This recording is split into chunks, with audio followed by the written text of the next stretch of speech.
കേരളത്തിൽ ഇപ്പോൾ മഴക്കാലമാണ്. മഴക്കാലങ്ങളിൽ നമ്മൾ ശ്രദ്ധിക്കേണ്ട കാര്യങ്ങൾ എന്തൊക്കെ? പ്രത്യേകിച്ച് ജോയിൻറ്റ് പെയിനുകളുള്ള ആളുകൾ. മഴക്കാലങ്ങളിൽ നമ്മൾ എപ്പോഴും വാമായിരിക്കണം. അതായത് നമ്മളുടെ ശരീരത്തിന് എപ്പോഴും ചൂട് കിട്ടിക്കൊണ്ടേയിരിക്കണം. മതിയായ ഡ്രസ്സുകൾ, സ്വെറ്ററൊന്നും ഇല്ലെങ്കിലും അത്യാവശ്യത്തിന് വേണ്ട തണുപ്പിനുള്ള ഡ്രസ്സുകളൊക്കെ ഇട്ട് പ്രായമായവർ, പ്രത്യേകിച്ച് ആർത്രൈറ്റിസ് പോലെയുള്ള അസുഖങ്ങളൊക്കെ ഉള്ളവർ, ജോയിൻറ്റുകൾ എല്ലാം വാമായിട്ടിരിക്കുക. രണ്ടാമത്തത് ജെൻറ്റിൽ എക്സസൈസുകൾ.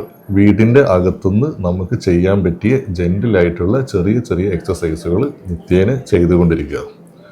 മൂന്നാമത് നല്ല ഡയറ്റ്.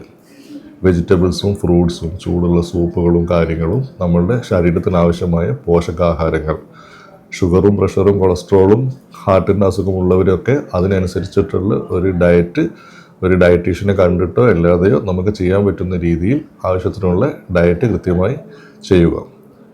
നാലാമത്, നമ്മൾ കൂടുതൽ പുറത്തിറങ്ങാതിരിക്കുക, വീഴാതിരിക്കുക, വഴിക്ക് വീഴാതിരിക്കുക. വീട്ടിൻ്റെ അകത്താണെങ്കിലും വരാന്തയിലോ പുറത്താണെങ്കിലും എവിടെ പോയാലും പിടിച്ചിട്ട് പോവുക.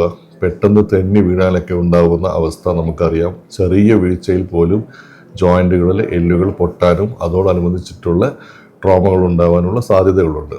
പരമാവധി അതെല്ലാം കുറയ്ക്കാൻ ശ്രമിക്കുക. അഞ്ചാമതായിട്ട്, നമ്മൾ ഇരിക്കുന്ന, ജോലിക്ക് പോകുന്നവരാണെങ്കിൽ അല്ലെങ്കിലത്തവരൊക്കെ നമ്മൾ ഇരിക്കുന്ന പോസ്റ്ററുകൾ, കിടക്കുന്ന പോസ്റ്ററുകൾ, ഇരിക്കുന്ന പോസ്റ്ററുകൾ, ഇതൊക്കെ പരമാവധി ശ്രദ്ധിക്കുക.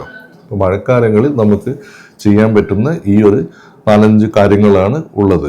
പിന്നെ മതിയായിട്ടുള്ള ഹൈഡ്രേഷൻ, വെള്ളം കുടിക്കുക ധാരാളം. മഴക്കാലമാകുമ്പോൾ നമുക്ക് വലിയ ദാഹമൊന്നും ഉണ്ടാവില്ല, വേനൽക്കാലമല്ല. പക്ഷേ നമ്മളുടെ ശരീരത്തിലെ നിർജ്ജലീകരണം ഒഴിവാക്കുന്നത് വേണ്ടിയിട്ട് നമ്മൾ ധാരാളം വെള്ളം കുടിക്കുക. വെള്ളവും കോഫി, ചായ അല്ലെങ്കിൽ സൂപ്പ്, നമുക്ക് നമ്മളുടെ അസുഖത്തിനനുസരിച്ചിട്ടുള്ള നമുക്ക് മതിയായ ജലാംശം ശരീരത്തിന് നൽകേണ്ടതുണ്ട്. ഇത്രയൊക്കെയാണ് നമ്മൾ മഴക്കാലത്ത് കൂടുതൽ ശ്രദ്ധിക്കേണ്ടതായിട്ടുള്ളത്.